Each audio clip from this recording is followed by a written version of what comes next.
Disparu depuis le 25 novembre 2022, Leslie Hurlbeck, 22 ans, Kevin Trompa, 21 ans, semblait s'être volatilisé du jour au lendemain sans laisser aucune trace.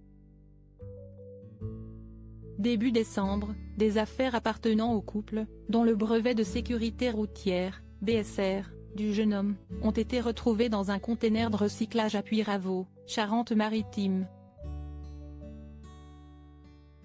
De même, l'utilitaire de Leslie, auto-entrepreneuse en peinture dans le bâtiment, a été retrouvé à Praec et le van aménagé de son ami de 22 ans près d'une cabane de pêche à Coulon, Deux-Sèvres.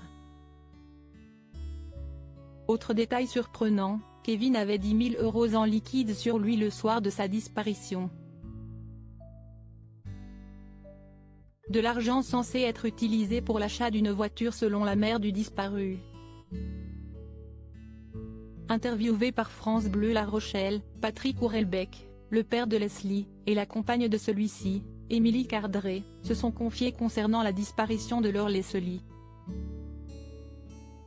Sur deux, le couple a une intime conviction sur la disparition de la jeune femme. On est persuadé qu'elle est enfermée quelque part.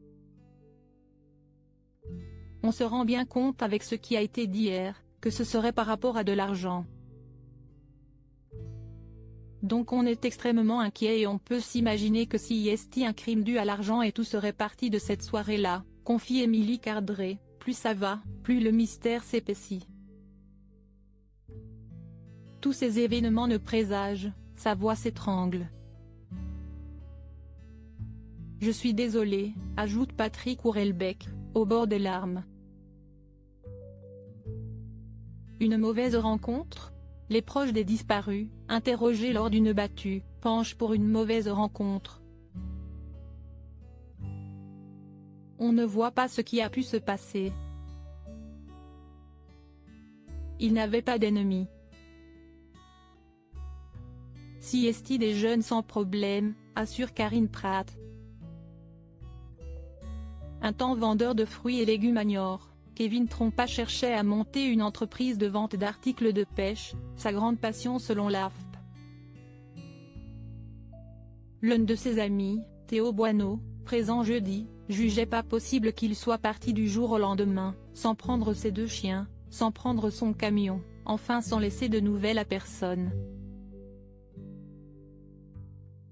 De son côté, Leslie Hurlbeck avait des chantiers en cours. Suite à leur disparition, une information judiciaire a été ouverte par le parquet de Niort le 12 décembre dernier.